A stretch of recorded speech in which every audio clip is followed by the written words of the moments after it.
കൃഷിക്കാരും അതുപോലെ കർഷക തൊഴിലാളികളുമെല്ലാം അതിശക്തമായ രൂപത്തിലുള്ള പോരാട്ടങ്ങൾ നടത്തിക്കൊണ്ട് മാത്രമേ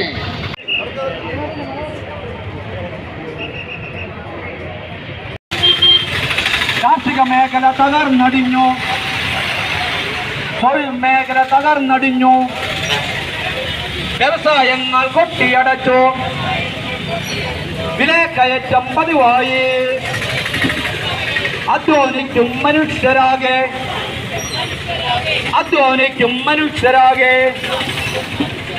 പട്ടിണിയുടെ തടവറയിൽ രാജ്യമാകെ തകർന്നടിഞ്ഞു.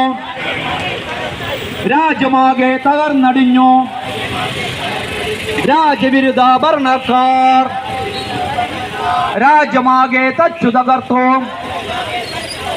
അദാനിക്കും അംബാനിക്കും രാജ്യമാകെ അടിയറ വെച്ചു.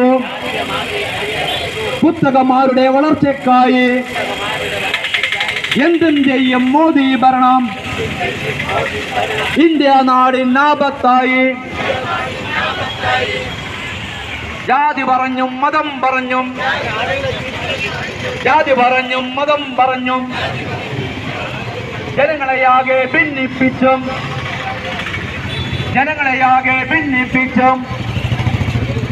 നാട് ഭരിക്കും BJP. ഇന്ത്യ നാടിനെ തച്ചു തകർത്തു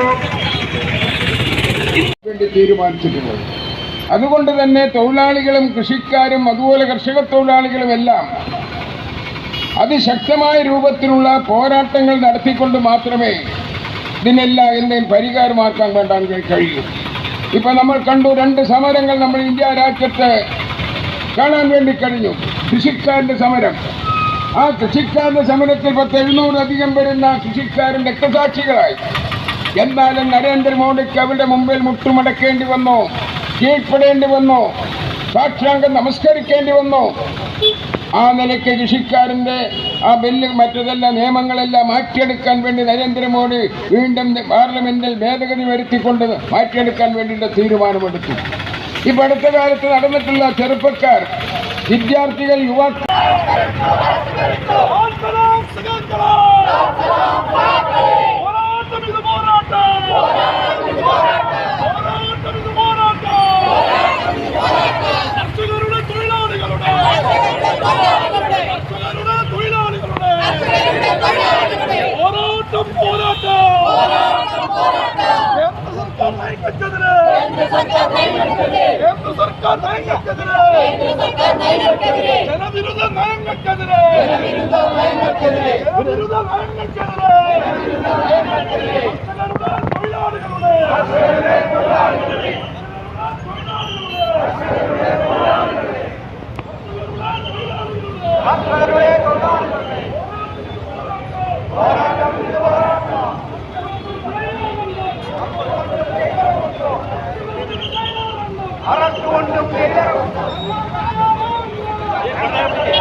ചെങ്കൊടികളുടെ പ്രസ്ഥാനം അറസ്റ്റ് കൊണ്ടും